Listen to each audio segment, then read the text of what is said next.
Kalau kita ke padang gurun, sering bayangan kita ada bahaya ular. Kalau kita lihat misalnya dalam National Geographic atau tayangan-tayangan tentang sekitar hewan dan alam, padang gurun itu ada daerah bahaya di mana panas, tidak ada air, kemudian hewan berbisa, ular, kalajengking. Itu membuat kita merasa ada bahaya yang besar dalam perjalanan di padang gurun. Benar. Tapi mungkin ada satu bahaya yang mungkin tidak kita sadari tentang padang gurun. Apa itu? Di padang gurun itu banyak bukit pasir, lalu seperti ada lembah, ada jurang. Itu tidak bertahan lama. Dalam satu hari bisa hilang atau berubah bentuknya. Kenapa? Karena angin, apalagi kalau anginnya keras, itu bisa menyapu, maka kontur permukaan padang pasir itu bisa berubah dalam waktu 1-2 jam atau dalam 1-2 hari. Orang yang menggunakan misalnya seperti kita kan, oh kalau arah sana itu ada gunung kecil, di sana ada pohon ini, di sana ada semacam bukit. Hal-hal seperti itu tidak akan bisa dipakai untuk padang gurun. Karena kita bisa sesat. Hari ini kita lihat ada bukit, besok sudah rata. Hari ini kita rata, besok sudah ada bukit kecil atau ada lembah di sana. Karena angin yang bisa memutar dan mengubah permukaan padang gurun atau padang pasir. Itu bahaya yang lebih besar sebenarnya daripada sekedar ular, kalajengking yang bisa kita lihat dan bisa kita cegah dengan tongkat atau dengan alat pembelaan diri lainnya. Kalau kita mengandalkan hanya kontur permukaan padang gurun, kita bisa sesat entah kemana perginya.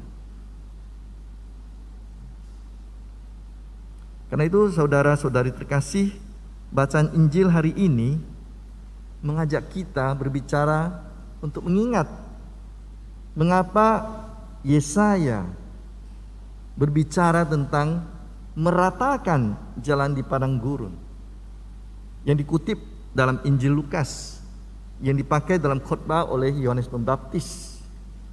Di padang gurun dikatakan, persiapkanlah jalan untuk Tuhan, luruskanlah jalan baginya. Setiap lembah akan ditimbun, setiap gunung dan bukit akan menjadi rata.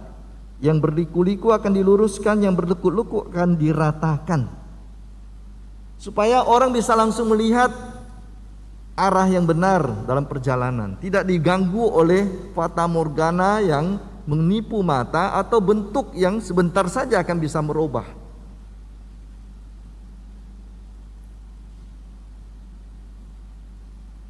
Dan ini membuat orang bisa berjalan menuju arah yang tepat, arah yang benar, arah di mana Tuhan datang mengunjungi kita. Inilah masa persiapan Advent ini. Tuhan akan datang mengunjungi kita dalam Yesus. Baik entah itu kedatangan yang kedua ataupun seperti kita rayakan nanti pada malam Natal, kelahiran Yesus sebagai anak manusia. Keselamatan yang datang dari Tuhan. Nah, kalau kita bisa melihat arah yang tepat, di mana tidak ada gangguan dari bukit, lembah, gunung, jalan yang berliku-liku, kita bisa jalan dengan tepat untuk menyambut Tuhan yang hadir dalam diri kita. Keselamatan dikatakan di situ, dan semua orang akan melihat keselamatan yang datang dari Tuhan. Keselamatan yang dibawa oleh Yesus untuk semua orang yang percaya kepadanya.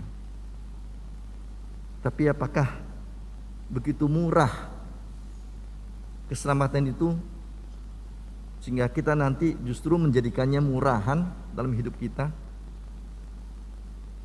Kadang-kadang karena kita tidak perlu membayar, maka kita biasanya merendahkan barang-barang kita terima secara gratis.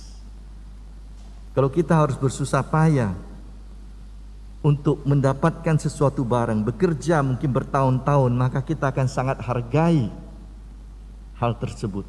Tapi kalau kita terima begitu saja dikasih orang, Easy comes, easy goes, kata orang Inggris. Barang yang dapat dengan murah akan pergi dengan cepat. Keselamatan diberikan oleh Tuhan memang gratis untuk kita, tapi bukan murahan, sehingga kita tidak menghargainya. Keselamatan yang dibawa oleh Yesus meminta dari kita, seperti dalam bacaan pertama dikatakan, orang Israel akan bersorak-sorai menerima keselamatan dari Tuhan. Tetapi ada dua hal yang penting dalam bacaan tersebut. Setelah menerima keselamatan, pembebasan dari Allah, karena itu cerita tentang orang Israel yang dibebaskan dari perbudakan di Babel kembali ke Yehuda tahun 500-an, mereka akan diberi nama baru. Apa itu? Damai sejahtera hasil kebenaran. Jadi bangsa Israel mempunyai nama baru menurut Baruch. Damai sejahtera hasil kebenaran. Artinya orang Israel akan menikmati kedamaian dan kesejahteraan yang sejati kalau mereka hidup benar. Hasil kebenaran. Jadi hadiah dari Tuhan, rahmat dari Tuhan, pembebasan dari Tuhan meminta dari orang Israel pertama-tama hidup benar. Dalam bacaan kedua juga Paulus meminta kepada jemaat di Filipi supaya hidup dalam kebenaran. Dan itulah yang membuat sukacita Paulus menjadi besar. Padahal surat Filipi itu ditulis Paulus pada waktu dia sedang di penjara. Bukan waktu dia sedang santai-santai, sedang dilayani oleh umatnya, sedang berpesta pora, merayakan ini dan itu untuk dirinya, bukan. Paulus menulis surat kepada jemaat di Filipi, surat yang penuh sukacita. Kalau kita baca dengan baik, surat itu penuh dengan kegembiraan pada saat Paulus sedang ditangkap, di penjara dan dibawa ke Roma, di mana dia akan dipenggal kepalanya di sana. Tetapi justru dia mengungkapkan kesukacitaannya, kegembiraannya. Kenapa? Karena umat Filipi dia percaya akan hidup dalam kebenaran. Dan ketika orang hidup secara benar, dia akan mengalami damai sejahtera yang sejati. Itu yang pertama.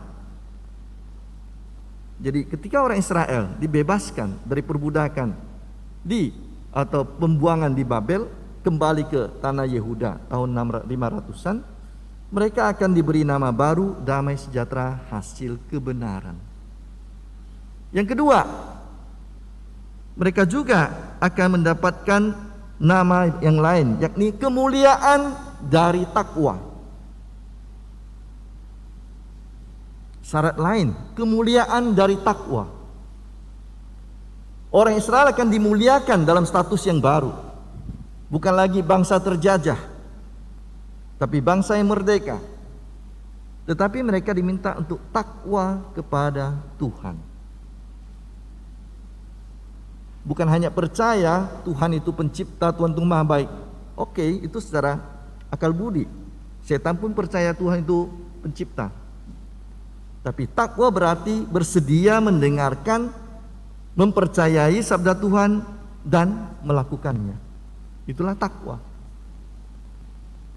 Bukan semua orang berseru-seru kepadaku, Tuhan, Tuhan, dia akan masuk kerajaan surga, kata Yesus. Tapi apa yang kau perbuat bagi salah seorang saudaraku yang paling hina ini, kau perbuat untuk aku. Jadi iman yang dipraktikkan dalam hidup nyata sehari-hari, itulah takwa. Itu artinya beriman, itu artinya percaya. Dan orang-orang yang percaya kepada Tuhan dengan cara demikian, mereka akan dimuliakan. Jadi ada dua status baru dan dua kondisi syarat. Damai sejahtera melalui hidup benar, mulia melalui takwa. Dan hal tersebut dibawa juga oleh Yohanes Pembaptis ketika dia datang untuk mewartakan kedatangan Yesus, ketika dia membuka jalan untuk Yesus. Apa dikatakan di situ? Datanglah Yohanes Pembaptis ke seluruh daerah Yordan untuk memberitakan baptisan tobat untuk pengampunan dosa. Pertama ialah bertobat. Kedua, memberikan diri dibaptis. Dua hal yang sama kalau untuk perjanjian lama. Hidup benar dan takwa. Maka ketika Yohanes Pembaptis datang, dia akan meminta kepada orang Israel untuk bertobat. Bertobatlah, kerajaan Allah sudah dekat, dan berilah dirimu dibaptis. Jadi pertobatan pertama-tama dari mana? Dari berbagai gunung dan bukit serta lembah jurang dalam hidup kita. Gunung kesombongan, bukit keangkuhan,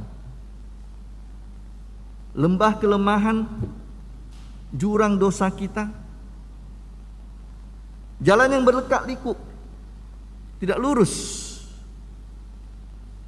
belok ke kanan, belok ke kiri, melihat banyak yang menarik di kiri kanan dalam perjalanan hidup kita, dan tak jarang kita menyeleweng.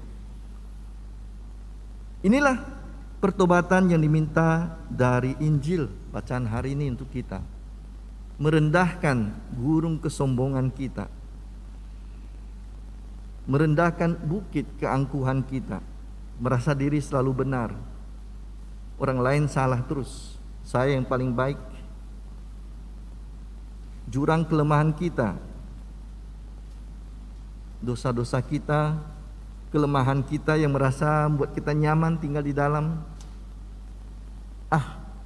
Nantilah, menunggu dulu waktu saya sudah puas dalam hidup saya baru saya bertobat. Merasa nyaman dalam kenikmatan duniawi. Inilah jurang yang harus kita timbun. Jalan yang berlekak-liku harus diluruskan. Penyelewengan dalam hidup. Supaya apa? Supaya kita bisa memandang dengan tepat, tidak tertipu oleh segala macam gundukan, jurang, dan likak-liku dalam hidup kita ini. Bisa lurus melihat keselamatan dari Tuhan yang datang menjemput kita. Pertobatan dari hal seperti inilah yang memampukan kita untuk menikmati tawaran yang dibawa oleh Yesus, keselamatan yang dibawa oleh Yesus, penebusan yang dibawa oleh Yesus. Itu berarti mengosongkan diri kita. Seperti Paulus dalam surat kepada jemaat di Filipi mengatakan, Yesus datang tidak memperhitungkan kesataraannya dengan Allah, tapi merendahkan diri serendah-rendahnya untuk menjadi sama seperti manusia. Firman yang mencipta bersama dengan Allah rela menjadi manusia kecil yang lahir di kandang domba. Dan bukan hanya itu, nanti dia juga akan mati disalib dalam keadaan terhina, diejek orang, disiksa orang, ditinggalkan para muridnya, dikhianati, disangkal. Tapi dia tetap memberikan kasih-Nya kepada kita. Itulah mengosongkan diri, dan juga kita harus mengosongkan diri untuk menyambut keselamatan yang diberikan Tuhan. Seperti itu. Gratis tapi tidak murahan, saudara-saudari. Justru tak ternilai harganya, karena yang dibayar oleh kasih Tuhan sendiri. Tuhan tidak penting sebenarnya apakah dia harus menyelamatkan manusia sebagai manusia atau dari surga. Dia bisa saja.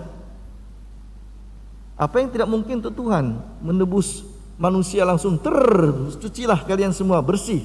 Bisa saja, tapi justru dia datang untuk mengangkat manusia merasakan sendiri pengalaman kita, dan mengajak kita untuk menyadari betapa kita ini begitu berharga dan begitu dicintai oleh Tuhan.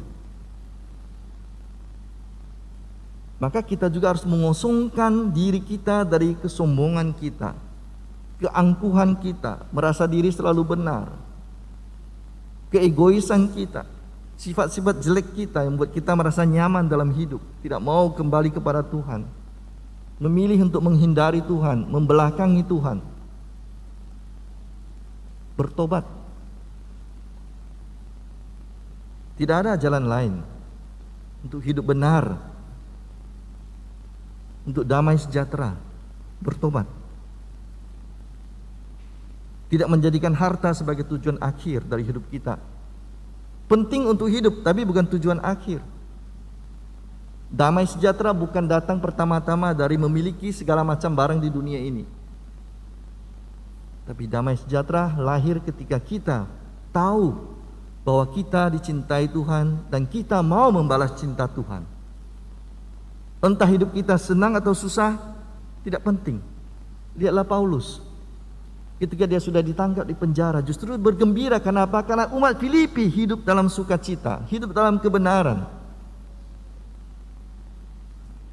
Jadi doa kita pun kepada Tuhan bukan karena saya senang maka saya bisa berdoa kepada Tuhan sukacita karena hidup saya senang. Bukan. Sukacita kita tidak ditentukan oleh kondisi kita. Tapi sukacita ditentukan oleh bagaimana kita melihat dunia ini. Bagaimana melihat Tuhan berkarya di dunia dan melihat Tuhan berkarya dalam diri sesama kita maupun dalam diri kita masing-masing.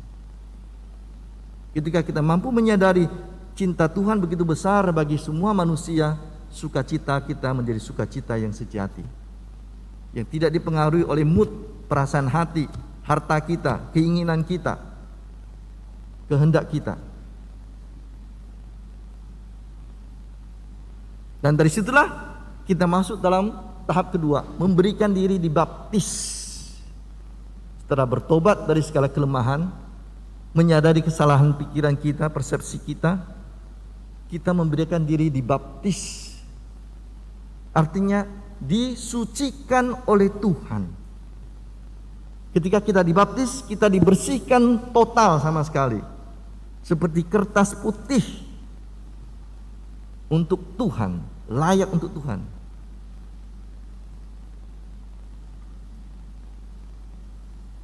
Dan itu berarti kita memang membersihkan diri lebih dahulu di awal.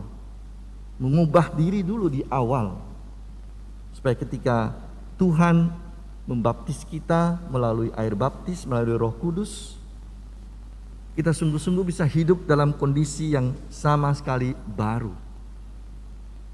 Sama sekali murni untuk Tuhan. Hidup secara baik, kata Paulus, suci dan tak bercacat.